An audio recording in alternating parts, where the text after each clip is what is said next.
Hey there, this is my review for the Gripper Stop Liquid Seal stickers. So they come 250 in a roll. This one's used, so we've been using it for a while, so it's bigger than this roll.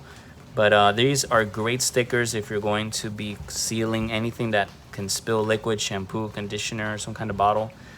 You just peel it like so, and it's extremely sturdy. For the most part, it won't spill. We like to put this around the top of the bottle that we're going to seal. So you can either put it on the top or around the seal of the bottle, like maybe the top of the shampoo or the conditioner or any a bottle of oil or something like that. And you can put it around, or you can just put it like on top. So I find putting it around is a little better.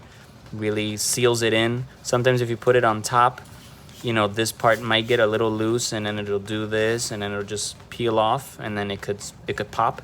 So you really want to make sure that the top is sealed well, so when you ship anything or you're going to give somebody something, it won't spill and make a huge mess. So this has saved me a lot, because just shipping things that have liquids or sending them in anywhere, or even just giving it to somebody in a box, the box shakes around, or if it's the post office and they shake around the box or something, it could spill everywhere. So definitely give this a try, and hope the review was helpful. Have a great day.